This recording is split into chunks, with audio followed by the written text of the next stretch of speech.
Bismillah, alhamdulillah. Pada kesempatan kali ini kita akan bersama-sama belajar bagaimana cara kita melakukan live streaming ke berbagai platform sosial media seperti YouTube, Facebook, dan lainnya hanya menggunakan smartphone menggunakan aplikasi bernama Prism Live Streaming App.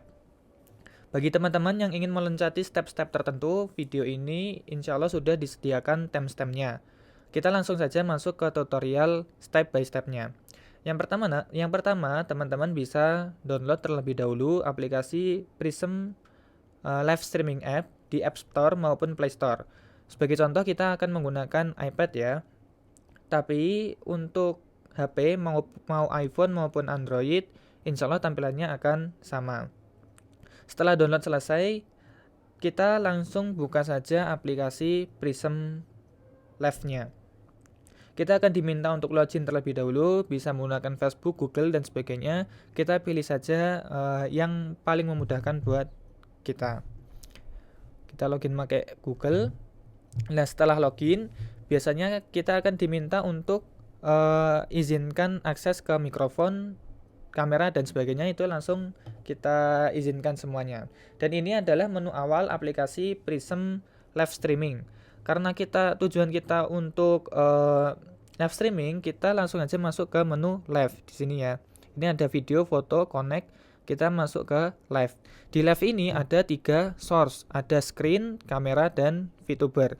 Untuk screen ini maka semua aktivitas di layar kita nanti akan direkam. Nah, kita masuk ke kamera aja. Kemudian kalau teman-teman punya mic eksternal seperti ini ya, mic eksternal ini bisa dipasang ke device kita, ke HP kita. Nah, sebagai catatan, kalau kita mau masang mic eksternal kayak gini, ini pastikan kita buka terlebih dahulu aplikasi Prism-nya. Karena kalau kita masang mic sebelum aplikasinya kebuka, itu biasanya nggak connect kayak gitu. Ya, ini sudah connect ya, sudah connect. Nah, setelah itu kita masuk ke menu titik 3 pojok kiri atas ini. Kita klik. Di sini ada beberapa pengaturan kayak flash, kemudian mic-nya mau dihidupin atau enggak, kamera, kemudian view screen feed. Nah, ini catatan buat teman-teman. Kalau HP kita rasionya enggak 16:9, ini kita buat feed ya. Biar apa? Biar tampilan yang ada di Prism itu sama dengan tampilan yang nanti muncul di YouTube atau ya sosial media lainnya. Kemudian ada front facing kamera, Bluetooth mikrofon, kemudian save video after streaming kalau kita mau nge-save videonya setelah kita melakukan live streaming. Kemudian use live status indikator. Nah, fokus mode. Saran dari saya, fokus mode ini kalau misalkan kita mohon maaf pakai HP yang mid range atau yang murah-murah kayak gitu, kita fokus modenya buat yang manual. Biar apa? Biar ketika nanti live streaming itu auto fokusnya enggak mendat-mendut gitu istilahnya, enggak mendat-mendut kayak gitu.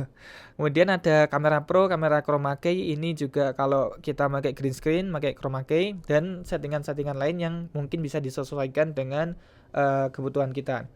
Untuk selanjutnya kita akan belajar bagaimana cara mengatur tampilannya biar kayak sebagai contoh live kajian ya. Live kajian itu kan ada logo, lower third, kemudian running text-nya, teks yang berjalan di bawah itu. Nah, gimana cara mengaturnya? Yang pertama kita akan setting logo dan lower third-nya. Kita bisa geser layarnya ke kiri seperti ini. Nah, di sini ada media, playlist, teks, dan widget. Klik atau pilih ya di bagian media sini. Kemudian video and photo diklik. Kita pilih file lower third-nya. Ini saya sudah siapkan. Teman-teman bisa desain terlebih dahulu di Canva dengan ukuran 1920 kali 1080 pixel atau 16:9 di Canva, kemudian bisa dimasukkan di sini. Kalau sudah masuk di sini My Studio, diklik aja. Nah, akan muncul di sini. Lalu kita sesuaikan ukurannya. Bisa kita klik di bagian ini nih, ada kayak logo full screen ini ya. Kita bisa klik. Nah, dia langsung menyesuaikan dengan ukuran kanvas kita. Kemudian kita akan membuat running text-nya. Caranya seperti kayak tadi, digeser ke kiri. Kemudian kita pilih menu yang teks. Kita klik teks. Ini yang paling kiri itu ada ini ya, kayak tulisan berjalan itu ya, kita pilih. Terus kita edit tulisannya. Tinggal diklik ini tulisan teksnya ini diklik. Contoh, misalkan kita tulis contoh running teks berjalan seperti ini. Ya, itu nanti bisa diganti ya. Kita bisa atur fontnya, kita pakai font apa, sistem bold atau ya ini bisa diatur semuanya. Warnanya mau pakai warna apa? Ya, warnanya kita pilih hitam aja. Kalau sudah tinggal di klik down. Setelah klik down sama kayak tadi, diklik ini source teksnya, set. Nah, dia bakal muncul di kanvas kita. Tinggal kita atur, kita tarik ke bawah kayak ini. Taruh ke bawah. Set, kalau sudah kita lepas, diklik kanvasnya. Nah, dia bakal jalan seperti itu ya. Jalan seperti itu. Nah, step selanjutnya kita akan mengatur output platform live streaming kita mau di live streamingkan ke sosial media mana. Caranya kita sebelum itu kita bakal ngasih contoh, kita bakal live streaming di platform YouTube sama Facebook secara bersamaan. Kita bisa klik ini ya, kayak logo Clapper ini, kita klik. Nah, di sini bakal muncul banyak platform sosial media yang kita bisa live di sana. Ada YouTube, Facebook, Instagram, kemudian kita bisa custom RTMP juga.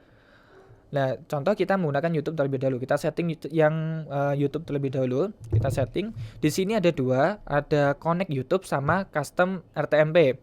Kalau connect YouTube itu semua settingannya di Relink itu udah bisa disetting di aplikasi langsung. Kalau YouTube Custom RTMP itu kita butuh laptop atau device lainnya. Nah, kita pilih connect YouTube. Kita login menggunakan akun channel kita, akun Google yang ada channel kita. Kita login di sana, klik continue. Nah, maka akan muncul di bawah seperti ini ya. Setelah itu, kalau kita ingin menambah platform lain, karena tadi kita akan belajar live streaming di dua tempat sekaligus, di YouTube dan di Facebook, maka cara menambahkan platform YouTube kita bisa klik di ini bagian My Channel ini, kita klik saja. Kemudian ada logo plus, kita klik, pilih yang Facebook.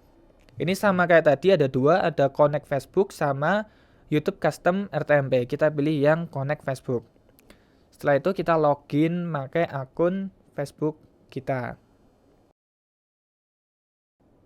Nah, ini akun Facebook kita udah muncul. Nah, salah satu kelebihan dari Prism live streaming ini, kita bisa live streaming di berbagai macam platform dalam satu waktu. Ini ya, kita bisa dihidupin. Nah, ini berarti live streamnya, multi streamnya itu ketika kita live streaming langsung ke dua tempat. Ini kalau kita nggak mau tinggal dimatikan. Ini kita hidupkan semua ya. Kita hidupkan semua dulu. Nah, untuk setting judul kita bisa klik di sini. Misalkan setting judul di Facebook dulu ya. Facebook. Ya, ini bisa disetting judulnya live streaming, contoh live streaming. Kemudian choose where to post bisa diklik. Nah, di sini bisa pilih friends, only me, atau kalau kita pengen live streaming di page atau halaman yang kita kelola. Nah, ini bisa diklik di bagian page. Nanti halaman-halaman yang kita kelola bakal muncul di sini. Misalkan kita mau live di Ungkaran Mengaji atau di di tempat yang pengen kita live streaming kayak gitu. Nah, sebagai bahan belajar kita pilih yang only me dulu. Kayak gitu. Kalau sudah balik, kita klik save. Kemudian untuk YouTube juga sama cara mengatur judulnya. Kita klik bagian YouTube. Ini judulnya bisa diatur di sini. Nah, kemudian thumbnail ini bisa kita upload juga. Contoh ini thumbnailnya. Kemudian deskripsi juga bisa diatur di sini. Nah, ini deskripsi. Save. Kita juga bisa melakukan schedule live streaming. Apa itu schedule? Apa bedanya kalau kita live streaming secara langsung? Kalau kita pilih schedule, nantinya link live YouTube kita itu akan dibuat terlebih dahulu. Jadi video kita itu sudah muncul di channel YouTube dan kita bisa share linknya ke eh, tempat lain kayak gitu lah. Kalau kita langsung live streaming tanpa schedule itu nanti linknya cuman bisa di-share ketika live streamingnya sudah dimulai kayak gitu ya. Kita langsung aja live streaming, nggak usah di schedule. Kemudian publiknya ini kita buat unlist dulu biar sebagai contoh dan nggak ke publish gitu ya. Kalau sudah kita klik save kayak gitu. Nah, untuk tahap selanjutnya kita akan mengatur resolusi dari video kita nanti. Kita bisa klik pada bagian ini 720p ini ya. Nah, untuk bagian ini penting bagi kita untuk tahu kecepatan internet, kemudian stabil atau tidak kecepatan internet kita, karena kalau live streaming itu kualitas video sangat bergantung sama kecepatan internet kita. Nah, kita bisa coba tes speed terlebih dahulu. Kita bisa buka browser kemudian masuk ke speedtest.net. Nah, ini sudah saya tes tadi ya. Untuk speed test ini kita fokus ke upload sama pingnya. Untuk upload kita dapat sekitar 4600 kbps atau 4, sekian mbps ya.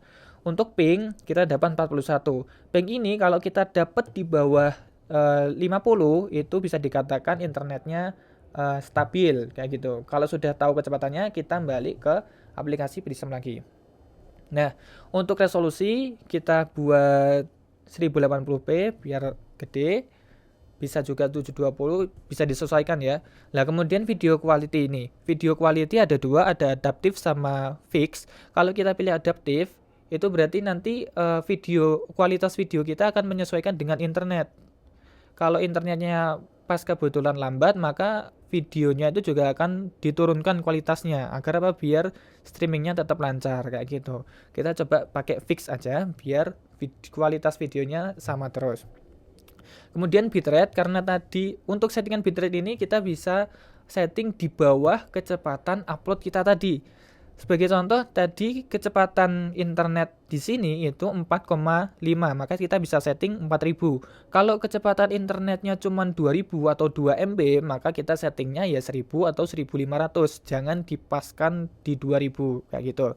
Kita setting di 4000, setting bitrate 4000 ini insya Allah sudah cukup bagus dan tidak terlalu memakan banyak kuota para penontonnya nanti. Untuk frame rate kita setting di 30 fps saja. Kalau sudah kita tutup. Nah, kalau sudah siap semua maka kita tinggal melakukan live streaming. Tinggal kita klik logo yang kuning di sini ya. Catatan penting, sebelum kita klik tombol live-nya, itu pastikan auto rotasi di HP kita itu nyala dan jangan dikunci. Setelah nyala, itu baru kita miringkan HP-nya terlebih dahulu. Baru kita klik live. Karena kalau kita klik live terlebih dahulu dan baru kita miringkan HP-nya, video yang muncul di live stream nanti bakalan jadi potret atau berdiri, bukan landscape ya, bukan landscape yang tidur gini. Nah, ini penting ya, jangan sampai teman-teman lupa. Kalau sudah siap semua, kita klik live. Bismillah. Nah, nanti akan muncul pesan bakal live di orientasi landscape atau tidur ya. Nah, ini countdown-nya 3, 2, 1. Ini udah live kayak gitu. Live. Kalau kita mau melihat status indikatornya bisa di klik titik 3 ini, kemudian use live status indicator. Ini bisa kelihatan baterai, kemudian mic-nya masuk apa enggak, FPS-nya berapa, bitrate-nya berapa. Nah, itu semua kelihatan di sini. Sekarang kita lihat hasil live streaming-nya kayak apa ya. Nah, ini hasil live streaming kita di Facebook sudah masuk ya.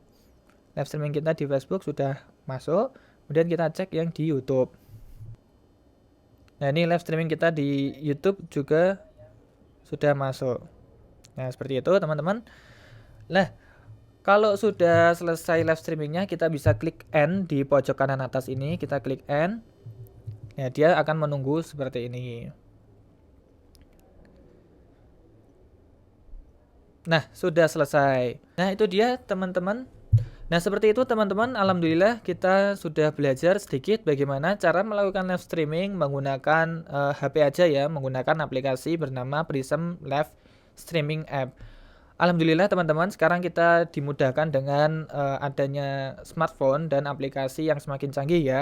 Sekarang kita nggak perlu lagi bawa kamera gede, bawa laptop, mic, dan perintilan live streaming yang mungkin memberatkan buat kita. Kita cukup pasang HP, pasang mic, udah bisa live streaming dan kualitasnya bisa dibilang sangat cukup gitu loh. Bahkan bisa jadi lebih bagus daripada pakai kamera, kan kayak gitu. Karena kamera ini kadang bergantung juga sama yang namanya cahaya. Cuman tetap ada catatan, nggak semua acara itu bisa kita live streaming cuman pakai HP aja. Kita pakai HP ya cuman buat acara yang mungkin bisa dibilang simpel-simpel gitu, kayak kajian rutin, pidato, kemudian ya yang memang nggak terlalu kompleks gitu. Daripada kita harus pengadaan kamera, laptop, tripod dan lain-lain yang mahal. Tentu ini juga jadi solusi gitu loh. Beda cerita kalau kita pakai HP buat live streaming yang buat acara yang cukup cukup kompleks gitu loh. Misalkan wisuda, wedding dan acara kompleks yang memang butuh multicam. Jelas pakai HP ya bukan solusi kayak gitu. Jadi kita harus bisa melihat kondisi lapangan ya. Jadi itu sedikit yang bisa kita pelajari pada kesempatan ini. Kalau video ini bermanfaat, bisa kita share ke teman-teman kita yang membutuhkan agar lebih luas lagi manfaatnya. Demikian dari kami, semoga dimudahkan urusan kita semua. Jangan lupa praktek. Sekian, barakallahu fikum.